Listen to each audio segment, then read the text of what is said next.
Tayo po'y makakaupo. Tayo po'y babalik doon sa verse 12 sa ating pag-aaral sa 1 Timothy chapter 4. Nais ko lang magbigay ng kaunting pagdidiin o pag-aaral patungkol sa bagay sa verse 12. Kaya muli natin buksan ang ating mga Biblia sa 1 Timothy chapter 4 verse 12. At ito po ang sabi ng salita ng Diyos. Huwag mong hayaang hamakin ng sinuman ng iyong kabataan, kundi ikaw ay maging halimbawa ng mga mananampalataya sa pananalita, sa pag-uugali, pag-ibig, pananampalataya at sa kalinisan. Muli po tayong manalangin. Amang dakila, salamat po sa pagkabasa ng iyong salita. Muli namin hinihingi ang iyong tulong at biyaya upang maunawa ng mga bagay na ito at masunod ang mga utos mo. Upang sa ganon, ang mga buhay na tinubos ng aming Panginoong Jesucristo ay magbigay ng luwalhati sa inyo. Ito po ang aming dalangin sa pangalan ni Jesus. Amen. Sa providensya ng Diyos ay inilagay ako sa posisyon ng pagiging pastor at kaugnay sa aking edad na 31 ata. Mamaya check ko ulit. At sa biyaya ng Panginoon ay kaya kong unawain ang, hindi naman lahat, pero kaya kong unawain ang karamihan sa mga matatanda at maging sa mga kabataan. Napatunayan ko ito doon sa aking taste ng music. Mahilig ako sa mga kanta ni Sinatra at ni Nat King Cole. Sa mga matatanda dyan, kilala yon. Pero gustong-gusto ko din yung mga kanta nila Paramore, nila sa Chemical Romance, yung Queen, maging kay Eminem. Kaya pagka pinakinggan nyo yung playlist ko, sino bang gumawa nito? Parang kinuha na lang kung saan-saan. At nakikinig din ako ng mga panibago katulad ni Flo G at ni Al James. Pero ang hangganan ko siguro ay yung mga brain rot na tugtugan, katulad ng Skibidi Toilet, yung mga ganyan. Hindi ko talaga kayang unawain. Ang punto ko lang dito mga kapatid ay kaya kong makibagay at maunawaan ang kultura o pananalita na ginagamit ko ngayon sa paglilingkod sa kanyang kawan. Ganun pa man, ang pangunahing katiyakan ko sa paglilingkod ay hindi sa pakikibagay, kundi sa kapangyarihan ng Ebanghelyo sa kanyang iglesia. Dahil alam ko at pinapatunayan ko at ipinapahayag ko na ang Diyos ay nagliligtas hindi lang sa matatanda, kundi maging sa mga bata. Ang kapangyarihan ng Diyos sa pagliligtas ay nagtra-transcend o nangingibabaw sa lahat ng henerasyon. At kung babasahin natin ang ilang talata, katulad po sa Joel chapter 2 verse 16, samahan niyo akong buksan ang inyong mga Biblia sa aklat ng Joel.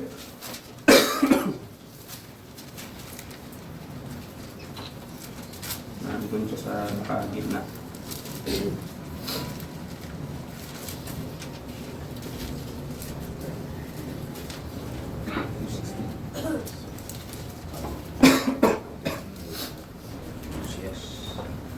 Yes, Tagalog. Sorry. Sa Joel chapter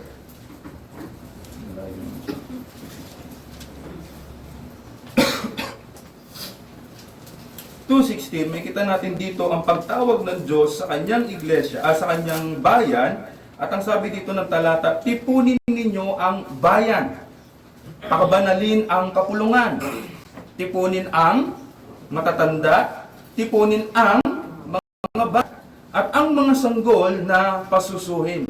Lumabas ang bagong kasal na lalaki sa kanyang silid at ang bagong kasal na babae sa kanyang silid. So nakikita natin dito na sa kanyang bayan ay pagtawag sa matatanda, mga bata at maging sa mga sanggol. At kung babasahin din natin ang Revelation chapter 7 verse 9 hanggang 10, ito rin ang sinasabi ng salita ng Diyos. Sasabi sa Revelation chapter 7 verse 9 to 10, pagkatapos ng mga bagay na ito, tuminip naroon ang napakaraming tao na di mabilang ng sinuman mula sa bawat bansa, lahat ng mga lipi, mga bayan at mga wika, nakatayo sa harapan ng trono at sa harapan ng kordero na nakasuot ng maputing damit at may mga sanga ng palma sa kanilang mga kamay, at nagsisigawan ng may malakas na tinig na nagsasabi, ang pagliligtas ay sa aming Diyos na nakaupo sa trono at sa kordero.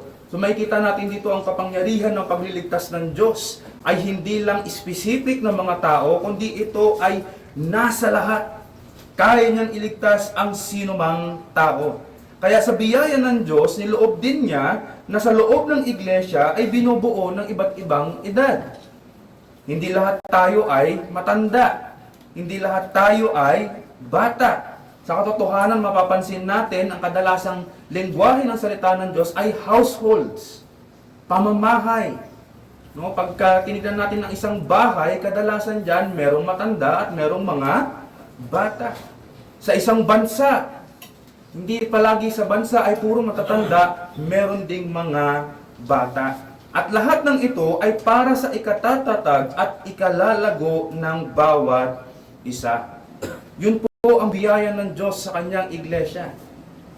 Merong mga matatanda at merong mga bata para sama-samang magtutulungan para lumago sa kanilang pananampalataya. Pero hindi po ito ang nakikita natin sa sanlibutan, hindi po ba? Yung mga nabuhay nung 90s, ang palagi nilang sinasabi, the best ang 90s. Yung mga nabuhay naman nung 80s, sinasabi nila, the best ang 80s. Sa kabilang banda, palagi din natin nakikita na ang mga henerasyon nila, ang pinakamahirap mamuhay. Sabi ng mga kabataan ngayon, ang hirap mamuhay. Sabi ng matatanda, ang hirap ng buhay namin dati ngayon. Dati, kayo, okay na yung buhay ninyo. Palaging sarili ang nakikita. Kumbaga, mas mahirap nung panahon namin. Mga bata ngayon, napakadali na ng buhay. At kadalasang makikita natin, ang tingin ng matatanda sa mga kabataan ay pasaway lang. Grabe na talaga mga kabataan, mas maayos ang henerasyon namin kaysa sa henerasyon ngayon. Mas mababait kami, itong mga batang ito hindi mababait.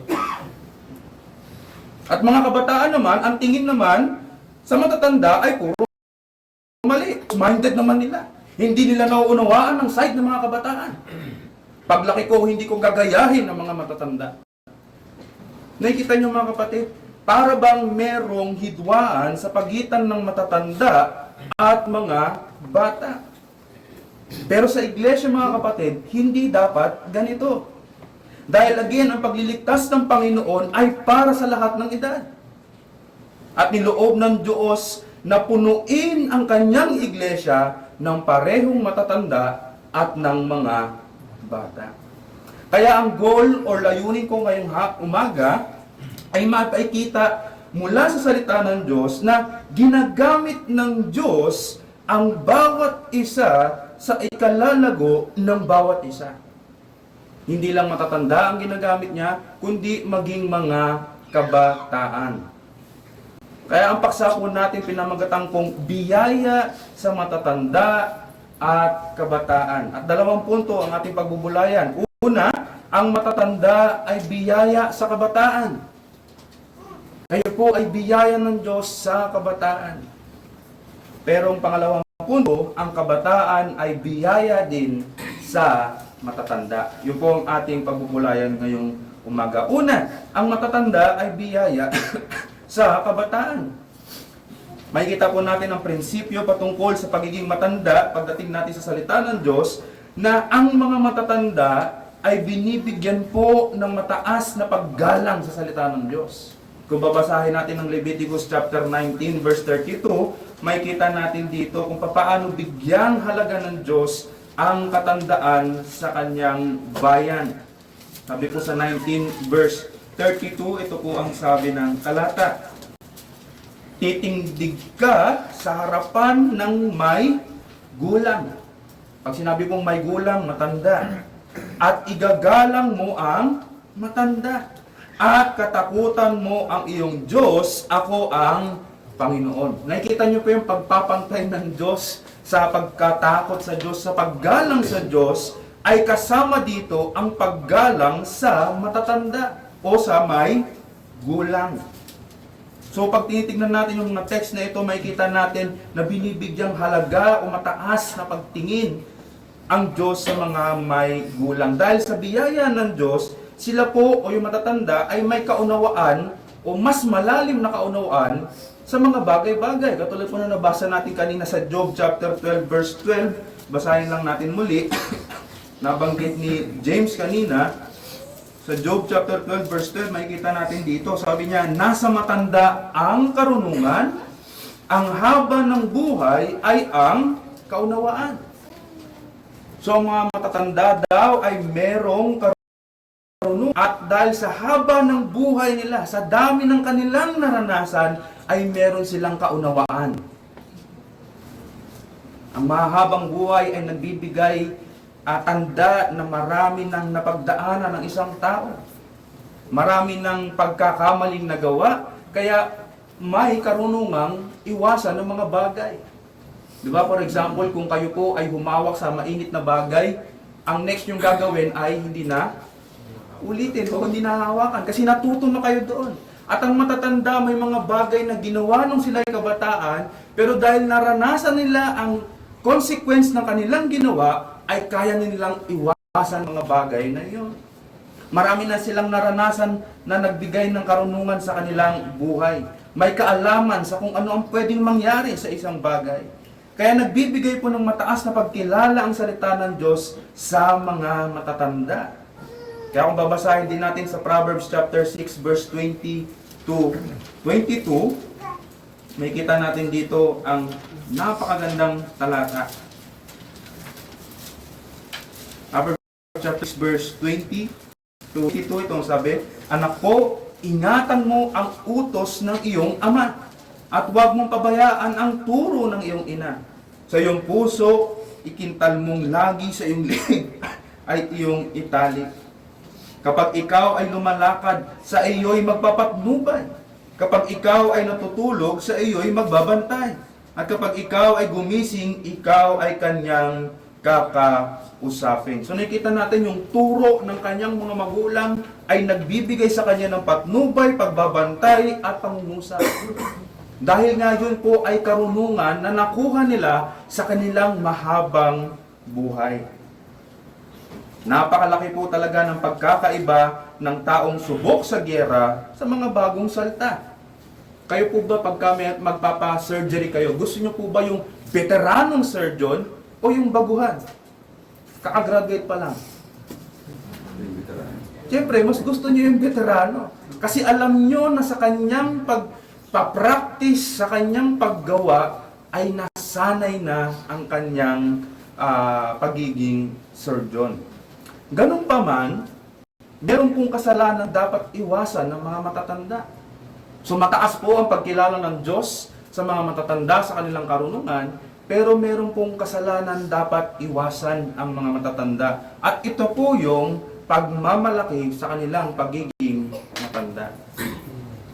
Kaya kung babasahin natin muli yung ating text sa verse 12 ng 1 Timothy chapter 4, makikita natin dito na meron ng anticipation si Pablo patungkol sa pangunguna ni Timoteo.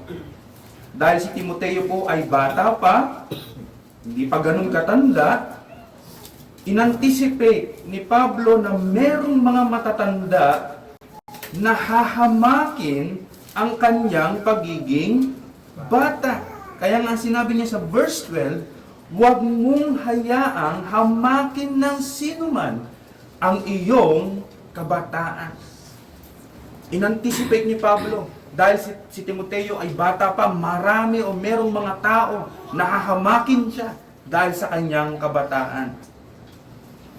Kumbaga, inasahan na ni Pablo na mangyayari ang bagay na bagay kasi sa Greek, sa Greek culture nila mga kapatid, meron pong pagbibigay din, katulad na nabasa natin sa ibang talata, ng value o halaga sa mga may edad o sa experience.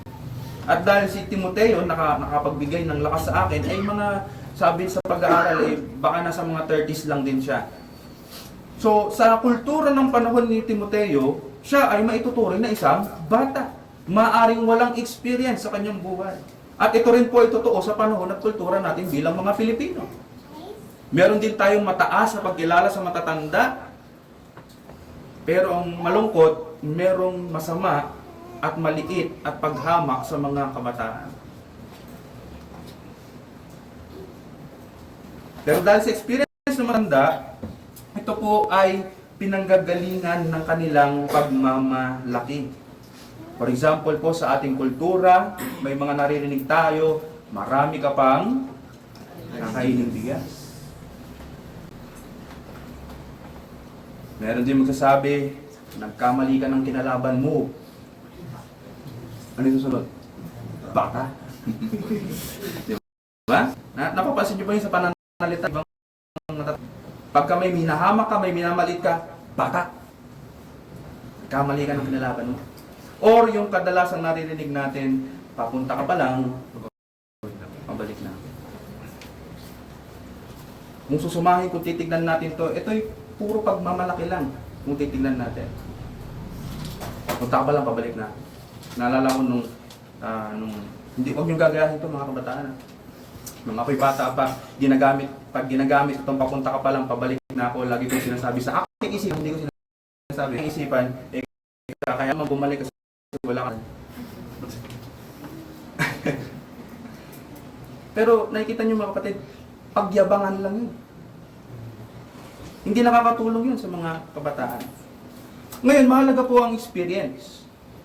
Katulad na natin nabasa sa mga talata kanina, napakahalaga po ng experience. Ngunit tandaan natin na ang experience ay hindi po batayan ng katotohanan. Sa katotohanan, marami sa pamahiin natin ay mula sa experience ng mga matatanda. Ito kasi yung ginagawa namin, ito na yung nakasanayan namin. Kaya ito ang totoo, dapat gawin mo. Tandaan natin mga kapatid, ang experience ay hindi po pamantayan o batayan ng katotohanan. Nung nagwawalis ako habang may patay, namatay yung lolo ko. Kaya huwag kang magwawalis habang may patay, kasi baka mamatay din yung lolo mo. Yung pong pinanggalingan ng mga pamahiin mga kapatid. Dahil may ginawa sila, na-experience sila, eto na ang katotohanan. Huwag mo nang gawin yan, maglagay ka na ng asin dyan, kasi nung naglagay ako ng asin, walang pumasok. Walang pumasok na demonyo. Umayos ang buhay namin nung nilagyan ko ng asin yung pintuan. Pero batay ba sa katotohanan yon? Pero batay po yun sa kanilang experience. Kaya maging maingat tayo na maging pamantayan ng ating mga experience. Sabi po sa Salmo 34 verse 8, tingnan niyo sa Psalm 34 verse 8, gamitin kong talata, ito. Sabi sa Psalm 34 verse 8, ang sabi ng talata, ang inyong subukan at tignan na mabuti ang Panginoon. Maligaya ang tao na nasa kanyang nanganganlong. Ito po ay panawagan na subukan o tignan o experience ang Diyos ay mabuti. Baga tinatawagan niya, experience mo. Subukan mo ang Panginoon. No, tingnan mo na ang Panginoon ay mabuti. Ngayon ang tanong sa inyo mga kapatid, hindi na ba mabuti ang Panginoon kung hindi ma-experience ng tao ang kabutihan ng Diyos? Mabuti pa rin ang Diyos. Regardless kung ma-experience ng tao o hindi. Dahil ang katotohanan po, ang Diyos ay mabuti. Naunawaan po natin yon.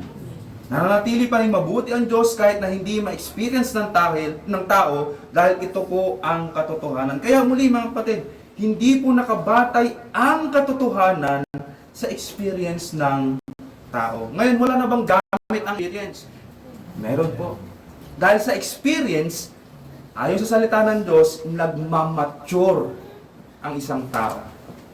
Sa experience, nagmamature ang isang tao. Sabi po sa James chapter 1, verse 2 hanggang 4. Ito na yung ginagamit natin palagi patungkol sa experience. James chapter 1, verse 2 hanggang 4. Mga kapatid ko, ituring ninyong buong kagalakan kapag kayo'y nahaharap sa sari-saring pagsubok. Yamang inyong nalalaman na ang pagsubok sa inyong pananampalataya ay nagbubunga ng pagtitiis. At inyong hayaan na malubos ng pagtitiis ang gawa nito upang kayo maging sakdal at ganap na walang anumang kakulangan. Yung sakdal at ganap po dyan at walang anumang kakulangan, tinutukoy po niyan yung mature maturity. Maturity. Mas marami na pong pagsubok na naranasan ang mga matatanda.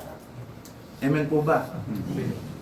Kaya, inaasahan din sa matatanda, ayon sa ating binasa, na meron silang mas malawak at mas malalim na pagtitiis. Masakdal at ganap sa lakad pananampalataya. Bakit? Kasi sila na yung pinakamarami o mas maraming naranasan na pagsubok kaysa sa mga bata. Mga kabataan, kaunti pa lang ang pagsubok na nararanasan yan. Pero yung mga matatanda, simula pagkabata nila, ang dami na nilang naranasan. At dahil sa kanilang mga naranasan na yon, sila ngayon ay meron ng mas malalim na pagtitiis. At sila ngayon ay mas nakakakitaan ng sakdal at ganap na paglakad. Kaya muling ipinapaalala ni Pablo sa ating text sa verse 4, chapter 12 ng chapter 4 ng 1 Timothy, ang dahilan ng paggalang sa matatanda ay hindi lang po basta sa haba ng buhay o dami ng experience, kundi, take note, sa karakter na nabuo gamit ang kanilang experience. Pwede ka kasing magkaroon ng maraming naranasan pero hindi ka lumago sa inyong mga naranasan. Pwedeng naranasan mo lahat ng bagay pero walang paglago ang buhay mo. Hindi ka natuto sa iyong mga nagawa. At kadalasan, yung mga taong ganun, anong sinasabi natin sa kanila? Immature. Baga, inasahan mo na dapat mature na siya ngayon dahil sa dami ng kanyang naranasan, pero hindi pa rin parang hindi natututo sa nangyayari sa kanyang buhay. Kaya ipinapaalala sa atin ni Pablo dito, mga kapatid, doon sa chapter 4 verse 12, na ang paggalang sa matatanda ay hindi lang po sa haba ng buhay o dami ng experience, kundi sa karakter na nabuo gamit ng kanilang mga naranasan. Kaya nga itong babasahin natin sa verse 12, huwag mong hayaan hamakin ng sino man ang iyong kabataan, kundi ikaw ay maging halimbawa ng mga mananampalataya sa pananalita, pag-uugali, pag-ibig, pananampalataya, at sa kalinisan. Sinasabi ni Pablo, huwag mong hayaang hamakin ng edad mo, kundi ipakita mo sa kanila ang tunay na maturity sa pamumuhay. Yun ang pinupunto dito ni Pablo. Huwag mong hayaan na hamakin nila edad mo, pero ipakita mo sa kanila ang tunay na maturity. Kasi marami pong tumanda again, marami nang naranasan, pero hindi lumago, hindi nag-mature. Kaya kahit matanda na, asal bata pa rin. Kaya ang pamantayan po ng maturity ay hindi sa dami ng kaarawan, hindi sa pagkulubot ng kanilang mga balat, hindi sa pagkaputi at pagkawala ng buhok, hindi sa pagkakuba, at hindi rin sa paglabo ng mata. Ang batayan po ng maturity ay sa kanyang karakter, sa kanyang pamumuhay, sa kanyang pananalita, sa kanyang pag-uugali, sa kanyang pag-ibig, sa kanyang pananampalataya at kalinisan. Kung babasahin natin ng Proverbs 16:31, ito yung sinasabi ng Proverbs. Kadalasan pag binasa ang Proverbs 16:31, pinuputol nila. Pero basahin natin ng buo para makita natin ang punto ng 16 verse 31 ng Proverbs. 16:31 ito yung sabi ng talata. Ang ulong ubanin ay korona ng kalwalhatian. Yan ang lagi natin naririnig, di ba? Yung mga taong may uban or maputi na ang buhok ay korona ng kalwalhatian. Pero hindi nila tinutuloy ang basa. Dahil kung babasahin natin ang sinasabi ng talata, sabi dito, iyon ay nakakamtan saan? Sa daan ng katuwiran. Nakikita niyo po yung punto, mga kapatid?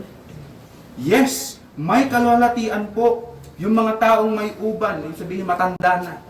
Yes, may kalwalhatian sila. Pero nakamtan nila ang kalwalhatian na yun dahil sila ay lumakad sa daan ng katuwiran.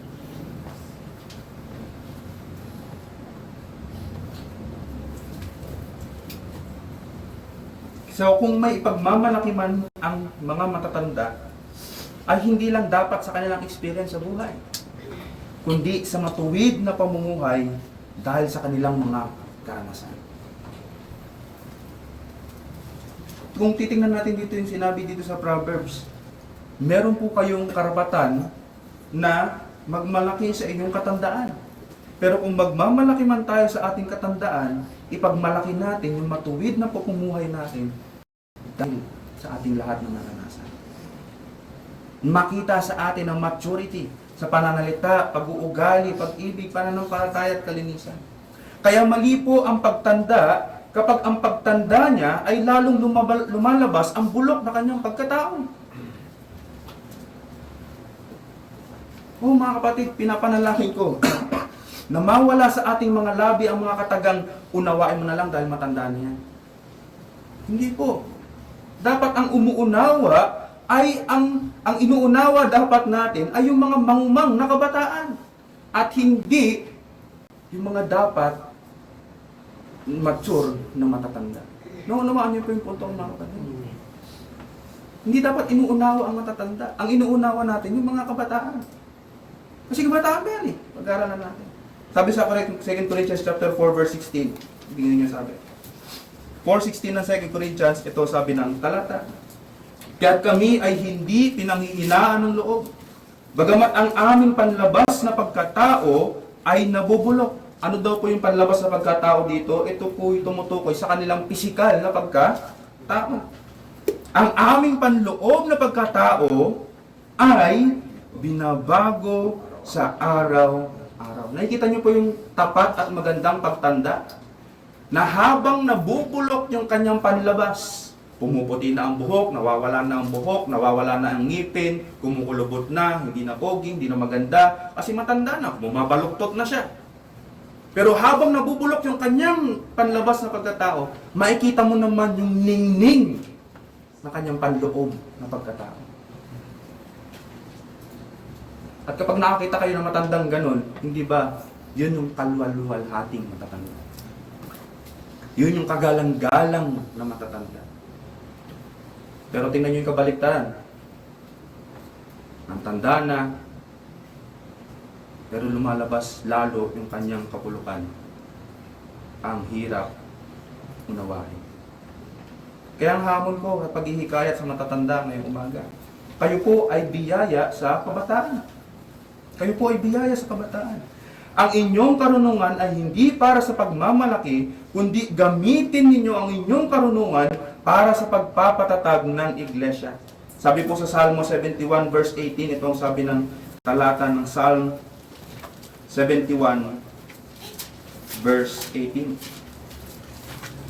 Sabi ng talata dito, kaya't maging sa pagtanda at pagkakaroon ng mga uban, O Diyos, huwag mo akong pabayaan hanggang sa aking maipahayag ang iyong kalakasan sa lahat ng darating na salinlahi, ang iyong kapangyarihan sa bawat isa na darating. Nakikita niyo yung punto dito ng salmista, yung puso ng salmista, na bagamat siya'y tumanda na niyang mabigyayat ang Diyos sa mga susunod sa Kanya.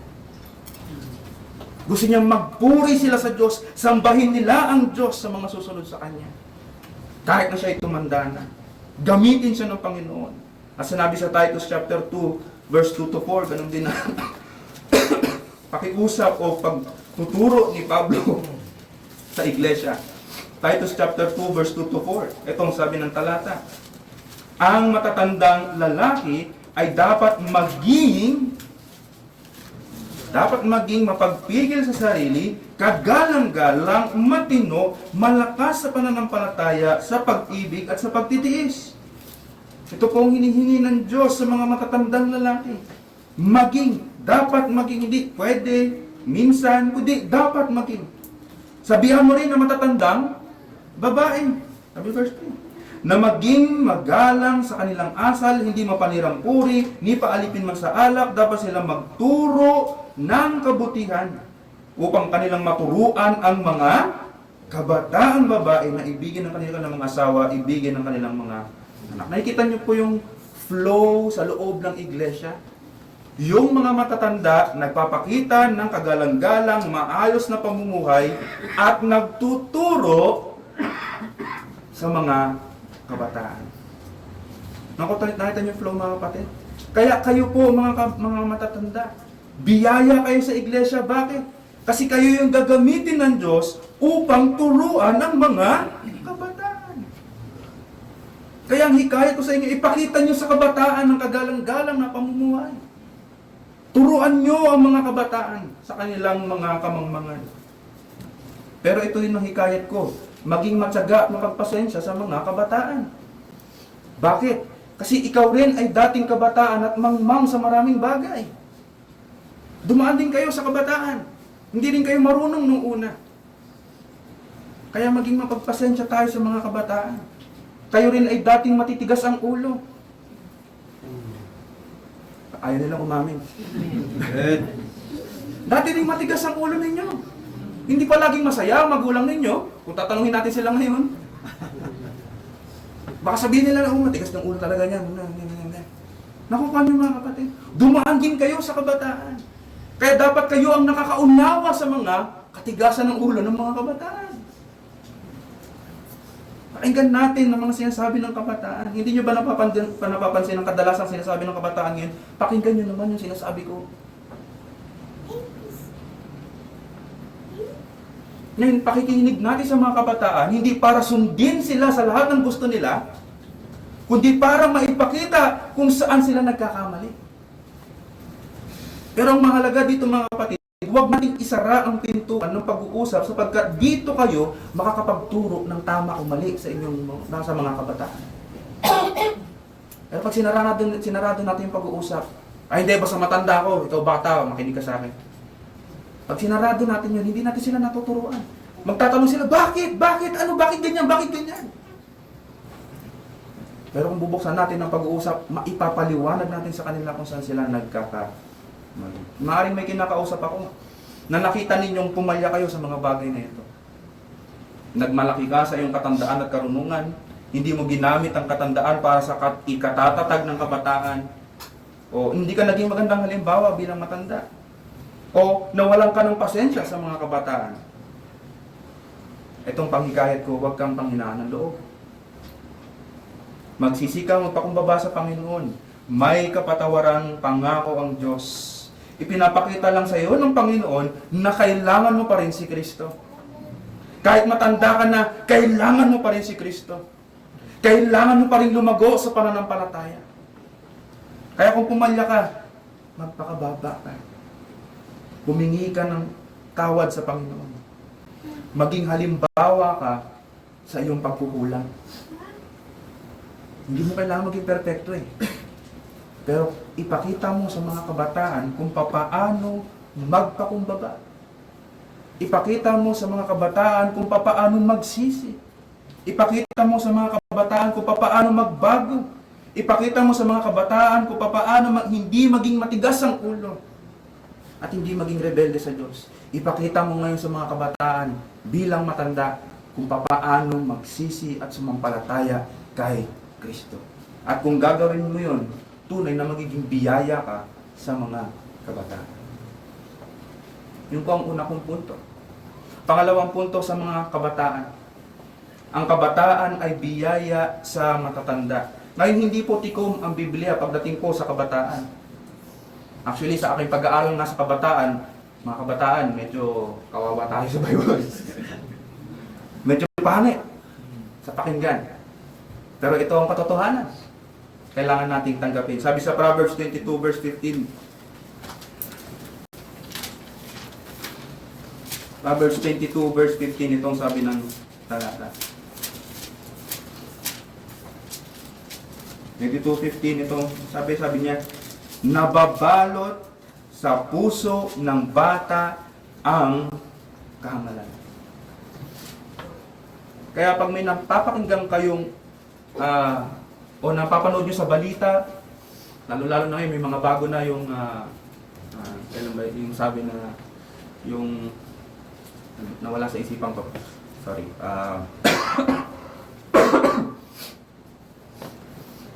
Youngstana. May iba tumawa. Youngstana, yung sa BGC, nakikita nyo yung mga mahabang damit. Tapos mga gay. Diba, mga matatanda, mapapak. Ano ginagawa yung mga bagay? Skibidi toilet, 6'7". Bakit nila ginagawa yon? Dahil sinabi ng salita ng Diyos, ang kanilang puso ay nababalot ng kahangalan. Yan po ang kabataan. Hangal. Hangal. Inline po yan sa doktrina natin ng original sin. Tayo ay nahulog, ang tao ay nahulog sa kasalanan. Kaya lahat ng nais, layunin, gawain ay may bahid ng kasalanan. Kaya ang mga kabataan na hindi natuturuan ay merong pong likas na pagiging hangal at masama. Kapag hindi mo turuan ng bata, sinabi sa Proverbs 22, kung hindi mo tuturuan ng bata, magiging pasaway talaga yan. Bakit? Kasi ang puso ng kabataan ay nababalot ng kahangalan. Yan po ang sinasabi ng salita ng Diyos. At sinabi din sa Isaiah 3 verse 4, kung babasahin natin dito, Isaiah chapter 3 verse 4, kaya napakalaking hatol ng Diyos sa isang bansa kapag ang namumuno ay kabataan.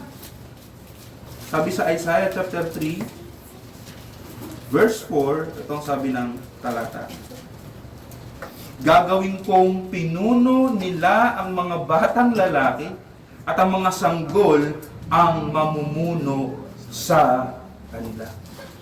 Nagbibigay po ng hatol ng Diyos dito sa Isaiah. At ang isa sa mga pamantayan o isa sa mga tanda na ang Diyos ay nagbibigay ng hatol ay kapag namuno ang kabataan. Bakit masama yun? Kasi again, ang puso ng kabataan ay nababalot ng kahangalan. Kaya kung puso ng namumuno ay nababalot ng kahangalan, paano niya pangangalagaan ang bayan? Hindi ba sa kahangalan din? Ang sinabi din sa 2 Timothy chapter 2 verse 22, kaya merong warning dito si Pablo sa mga kabataan or kay Timoteo mismo, sabi niya 2 Timothy chapter 2 verse 22, itong sabi ng talata, ngunit layuan mo ang masasamang pagnanasa ng kabataan. May pagnanasa ang kabataan, pero sinabi dito ni Pablo, masasamang pagnanasa ng kabataan. May mga pagnanasa ang kabataan na hindi mo na makikita sa matatanda. Mga matatanda, di ba, may mga kasalanan tayong ginagawa noon na gustong-gusto nating gawin noon, pero ngayon dahil sa katandaan, wala na tayong desire na gawin ng mga bagay na yun. Dahil tumanda na tayo. Pero ang mga kabataan, nandun pa rin sila. Kaya may kabataan ay may lakas pa sa mga pagnanasang ito. At hindi lang basta pagnanasa, kundi masasamang pagnanasa. So, tingnan nyo mga kapatid, pag dagdagan natin. So, ang puso nababalot ng kahangalan, tapos ang puso niya, punong-puno ng masasamang pagnanasa. So, pag pinagsama mo yung dalawa, yun nakikita mo sa kabataan. Kung bakit ganun ang mga kabataan, bakit ganyan sila magdamit, bakit ganyan sila magsalita, kung bakit sila ganyan, dahil sila ay balot ng kahangalan at kasama ang masasamang pagnanasa. Kaya may mga kasalanang dapat iwasan ang mga kabataan. Maging sa mga nasa loob na ng iglesia. Ang unang kasalanan, kawalan ng paggalang. Nakakatuwang isipin o nakaka-interesting na isipin na sa 10 utos, ang unang 4 na utos ay patungkol sa Diyos. Diba? Yun yung huwag kang magkakaroon ng ibang Diyos. Huwag mong sabihin huwag mong gagamitin pangalan ng Diyos, huwag kang gagawa ng imahe at igalang kanyang araw. Diba? Yun ang unang 4 na utos patungkol sa Diyos. Pero kung titignan nyo ang pinakaunang utos na patungkol sa pag-ibig sa kapwa, ay ano? Igalang mo ang iyong ama at ina. Ano lang pinapakita dito? Nagpapakita ito na kung lalabag man ang tao sa Diyos, ito ay unang magpapakita sa kawalan ng paggalang. Kawalan ng paggalang.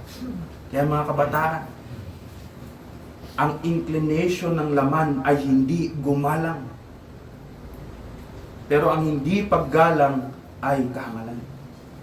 Sabi sa Proverbs 23 verse 22, itong sabi ng talata. 23-22 ng Proverbs. Dinggin mo yung ama na naging anak ka, at huwag mong hamakin ang iyong ina kung siya'y matanda na. Pag yan ng utos, kadalasan, baliktarin nyo lang. Yun ang takbo ng ating laman. So kung inutos ang salita ng Diyos, dinggin mo ang iyong ama, anong takbo ng laman? Hindi makinig sa ama. Ako sinabi dito, huwag mong hamakin ang iyong ina kung siya'y matanda na, anong takbo ng laman? Hahamakin ng ina. Kaya kung hindi tayo magiging maingat mga kabataan, ito ang ginagawa ng ating laman. Ito ang gusto gawin ng ating laman. Huwag pakinggan ng mga matatanda at hamakin ng mga matatanda. Pangalawa, paglimot sa manlilikha sa Ecclesiastes chapter 12 verse 1. Diba? Ang sinabi doon is, remember the days of your Creator in the days of your youth. Dahil po sa kalakasan, maraming pinagkakabisihan. Tama ba yan mga kabataan? Pero dahil sa kabisihan, nalilimutan na ang Diyos. Yan yung sinasabi ng talata. Remember your Creator in the days of your youth. Ngayon, hindi po masama ang pag-i-enjoy sa kabataan. Dahil sinabi din sa Ecclesiastes chapter 11 verse 9, yun yung sinabi ng talata din sa Ecclesiastes chapter 11 verse 9.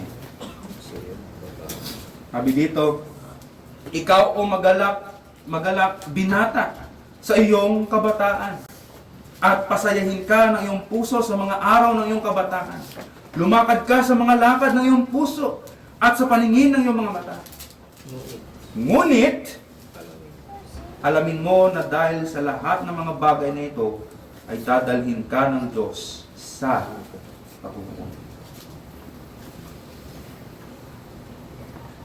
Kapag ginamit natin ang ating mga lakas at nag-enjoy tayo na hindi ayon sa salita ng Diyos, hindi ayon sa kagustuhan ng Diyos, ma-enjoy mo man ngayon yan, pero maliwanag ang salita ng Diyos, dadalhin mo lahat ng mga bagay na yan sa Kanyang paghuhukom. Kaya mag-ingat. Huwag nating kalimutan ng ating manlilikha. Kasalanan, ihambing ang modernidad sa makasalanang gawain. Ibig sabihin, palitan yung salitang kasalanan ng mga bagay na medyo kayang tanggapin. For example, yung salitang okay boomer. Sa mga kabataan ang kinakausap mo, mga kabataan, yung paggamit ng okay boomer, maaaring sa panahon natin is okay lang o joke lang yan. Pero isa pong paghamak at pag-dismiss sa mga nakakatanda yan. Huwag ba, nag-explain yung matatanda, ito yung dapat mong gawin, anak, dapat mong gawin yan. Okay boomer. Mga kabataan alam niyo yan. O pag-excuse sa kasalanan dahil ito yung kanilang personality. Ito kasi ako, ito yung temperament ko. Excuse sa kasalanan dahil sila ay broken. Broken ako, meron akong trauma, kaya ginagawa kong mga kasalanan ito. Hindi lisensya yun. Or meron din yung sinasabi nila, walang mali siya.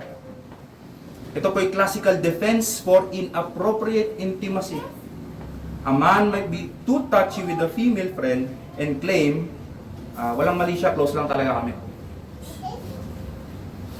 Or, hindi naman to immorality, ito ay co-living. So yung mga matatanda, ina-update ko kayo sa lingwahe ng mga kabataan, no? Hindi immorality yan, co-living yan. Or, hindi yan adultery, yan yung tinatawag nating trying out phase. So, updated na sila. Hokage moves or ninja moves. Ito po yung kadalasan ginagawa, yung medyo may stealth. Alam niyo po yung ninja? Yung tagong, talagang tagong lustful move on someone.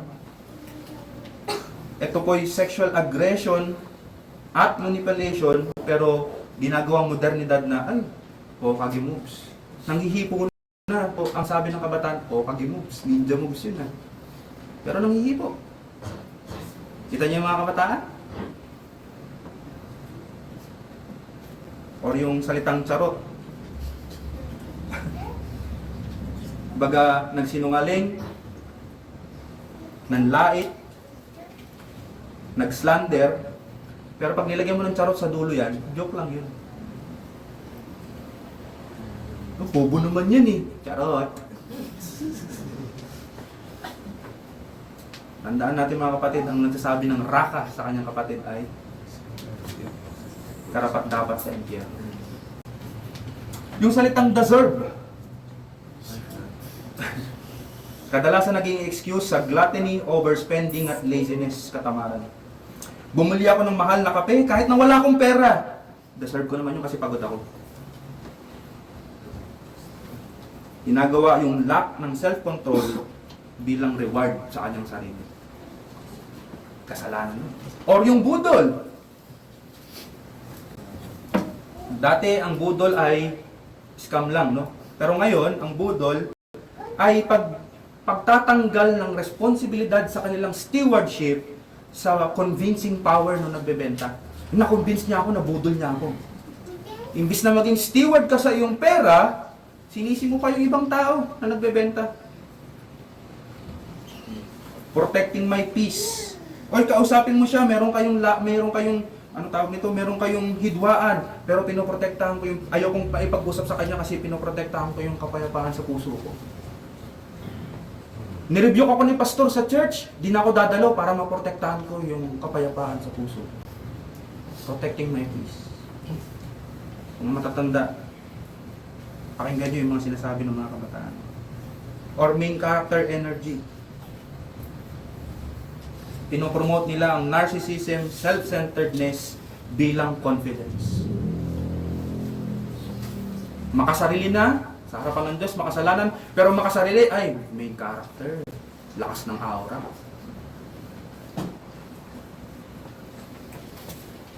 Ngayon, hindi po, hindi po perfecto ito kasi nag-i-evolve sila hanggang ngayon.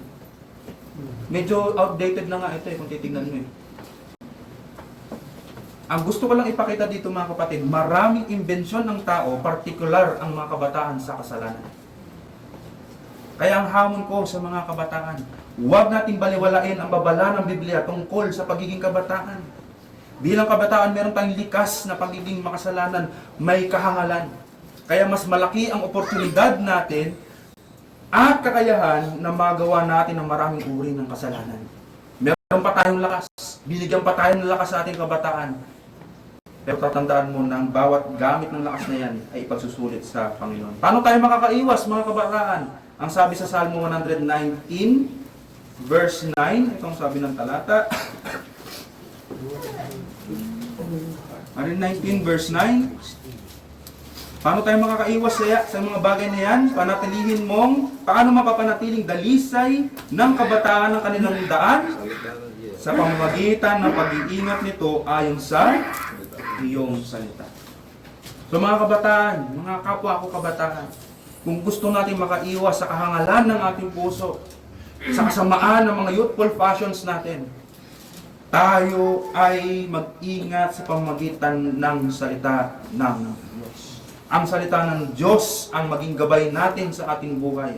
Sa 1 John chapter 2 verse 14, itong sinabi ng talata, napakagandang talata sa mga kabataan. Basahin lang natin 1 John chapter 2 verse 14, itong sabi ng talata. Mga anak, kayo'y sinusulatan ko sapagkat inyong nakilala ang Ama. Mga ama, kayo'y sinusulatan ko sapagkat inyong nakilala siyang nagbuhat pa ng pasimula. Mga kabataan, kayo'y sinusulatan ko sapagkat kayo'y malalakas. At ang salita ng Diyos ay nananatili sa inyo at ang inyong dinaig ang masama. Bakit nila nadaig ang masama? Dahil ang salita ng Diyos ay nanatili sa kanila. So mga kabataan, huwag nating hayaan na mawala sa atin ang salita ng Diyos. At mag-ingat din tayo kung kanino tayo kumukuha ng advice. Tandaan natin yung hari sa 2 Corinthians chapter 10 na iniwanan niya yung advice ng mga tatanda at tinanggap niya yung advice ng mga kabataan at napahamak ang buong bansang Israel. Mag-ingat tayo sa mga advice na napapakinggan natin sa internet. Napakaganda at napakalaking gamit ng YouTube mga kapatid. May mga bagay na hindi itinuro sa akin ng matatanda tungkol sa katulad ng financial literacy. Hindi tinuro sa akin kung paano gamitin ng pera. Kaya nagamit yung YouTube. Ganun pa man, iba pa rin po ang payo ng matatanda na nakikita mo ang kanilang buhay. Kaya hinihikayat ko mga kabataan, makinig tayo sa matatanda. Huwag nating hamakin ang kanilang mga pananalita. Huwag nating isang tabi ang kanilang mga payo, lalong-lalo na sa ating mga tahanan at sa loob ng iglesia. Matuto tayo makinig sa intensyon kaysa sa mga salitang ginagamit nila. Minsan doon tayo nagkakaroon ng maling interpretasyon at misunderstanding sa matatanda at mga kabataan. Dahil magkaiba ang kultura ng kanilang kinalakihan, iba yung mga salitang ginagamit nila. Kaya ang hikayat ko sa mga kabataan, tingnan nyo yung intensyon ng inyong mga magulang. Tingnan nyo yung intensyon ng mga matatanda. Huwag lang yung mga salitang ginagamit nila. Dahil maaaring iba ang kanilang tono, iba yung kanilang mga pamamaraan. Pero pakinggan natin at huwag nating hamakin sapagkat may karunungan ipinagkaloob sa kanila ng Diyos. At kung hindi man tayo sang-ayon sa kanilang advice, hindi ito nagbibigay ng lisensya para hindi natin sila igalang. Dahil maliwanag pa rin ang mandato ng Diyos sa kanyang salita na dapat natin igalang ang mga matatanda. Mga kabataan, kayo'y pwedeng maging biyaya sa matatanda kung magiging kagamit-gamit kayo sa Panginoon. Wala nang mas nakakapanlumo pa sa matatanda kaysa makitang sinasayang ng mga kabataan ang kanilang buhay. Agree ko ba tayo dun mga matatanda? Ang desire ng mga matatanda ay mapasaayos, magamit ang kanilang kalakasan sa tama. Kaya pag ang mga kabataan ay nasasayang ang kanilang buhay, ginagawa mga tila ano-anong mga bagay, nakaka-discourage sa mga matatanda yan. Ngunit kalakasan ng mga mahihinang katawan ang kabataan kung nakikita ang buhay nila ay ginagamit para sa Panginoon. Kalakasan ng matatanda na maging successful kayo sa kanila. Yun ang palaging salita ng mga magulang natin, di ba? Gusto kong maging mas maayos ang buhay ninyo sa buhay na isinabuhay ninyo. At ang kabataan ay biyaya dahil pwede rin kayong gamitin sa mga nakakatanda sa inyo. Kaya sabi ni Pablo sa ating text, huwag mong hayaan na makin ng sino man ang iyong kabataan, kundi ikaw ay maging halimbawa ng mga mananampalataya. Sa iyong pagpapasakop sa kanila, sa kanilang katandaan, pwede kang maging magandang halimbawa, kabataan. So bilang konklusyon, para tayo ay lumago, dapat nating bitawan ang ating personal na pagmamataas. Sabi doon sa Proverbs 20 verse 29, itong sabi ng talata. 20 verse 29 sabi ng talata, ang kalulhatian ng kabataan ay ang kanilang kalakasan at ang kagandahan ng matatanda ay ang ulo nilang may ubad. Nakikita niyo mga kapatid, walang hinamak dito. Binigyan ng halaga ang kalakasan ng kabataan at kagandahan ng mga matatanda. Parehas na itinaas. At sinabi sa 1 Peter chapter 5 verse 5 to 6, ito ang sabi ng talata. 1 Peter chapter 5 verse 5 to 6.